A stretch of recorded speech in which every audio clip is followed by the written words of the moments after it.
Okay, so this is the video on how to actually work with the early years learning framework.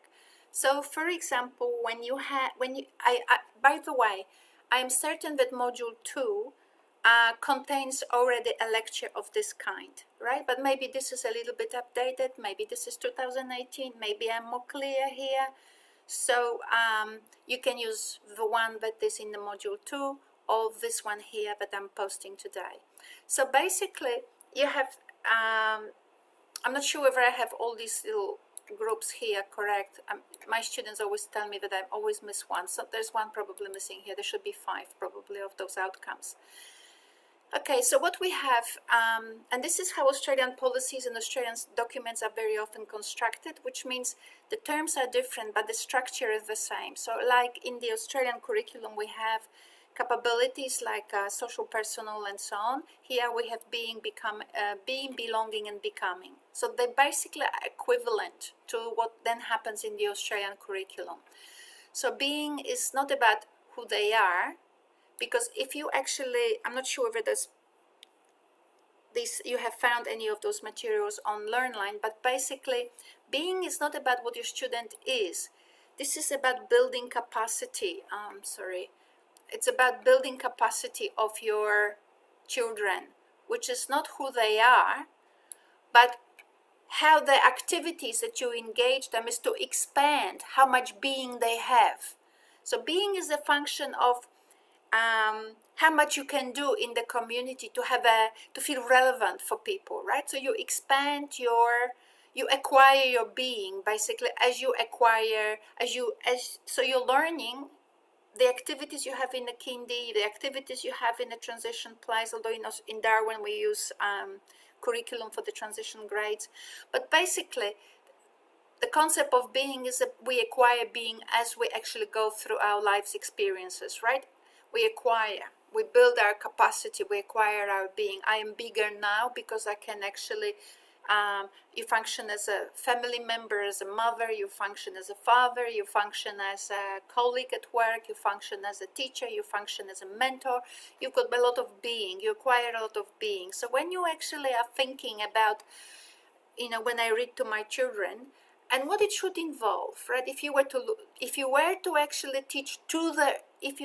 actually read to your child to the early years learning framework, you can actually reflect on what should be involved in that activity, and then you can compare how you actually engage in that activity with your particular child. I'm just using an example. So you've got here. So what I did, the structure is the same here. When we have those major outcomes here, for each of those, let's call them capabilities, right? So you have being, belonging, and becoming. So you can see that this is children feel safe, blah, blah, blah. And I have here children feel safe, blah, blah, blah for belonging. And I have children feel safe, blah, blah, blah for becoming, right? So it's the same sort of structure, same outcomes for each of those. And what you want to do is to check each of those capabilities in relation to this, to actually map out how the way you interpret those outcomes, right? The way you interpret those outcomes has an impact on being, belonging, and becoming. So these are 3-dimensional outcomes. It's 5 of them. I have 4 here because probably of the size of the document. So you've got all of them here, and you run through each of them against being, becoming, and being, belonging, and becoming, so that you can actually give meaning to all of them in relation to those, let's call them capabilities, 3 major goals, right? Because you want to expand their being, expand their sense of the community they belong. I mean, even Indigenous people do not belong to just Indigenous community, not in terms of the early years learning framework, maybe in relation to their homes, but not in terms of early years framework. Early years framework has the objective that children are not blocked by the family background. So if I am an Australian English speaking person, I only read books produced by UK authors, and I only talk to people who are like me, identical, right? So probably my brother and sister, and just about it. That cuts it. What we want in schools is actually children to expand their concept of community, right? So they expand their being through activities in order to actually, and you think how, they expand their being in order to expand their concept of community, right? So the activities enable them to actually expand the concept of the community. So when they actually assess who they are, they don't assess in relation to mom and dad, they assess it in relation to increasingly expanding concepts of community.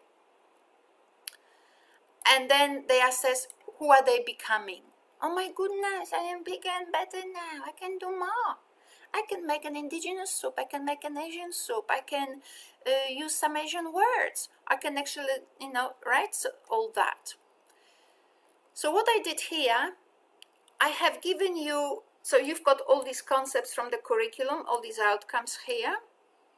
So again, just like for Australian curriculum, I would like you to actually create first a desirable, so go to proceed through the same steps as I pointed out in the PowerPoint describing how to work with the Australian curriculum. So I want you to do the same, to go through all the steps, but replace the curriculum with early years learning framework.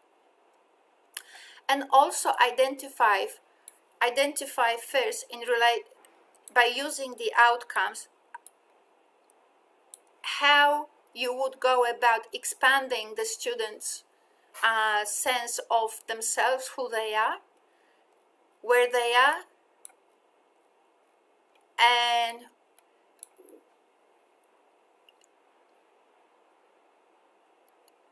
where they are going, where they are. So we do that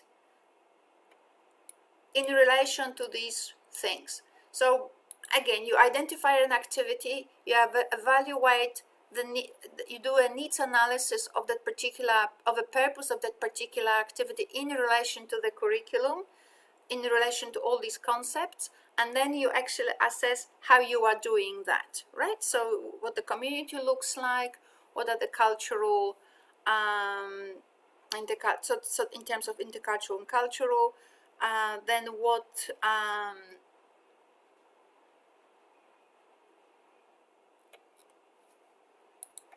range of materials you will use in order for students to actually expand their sense of themselves, their being, right?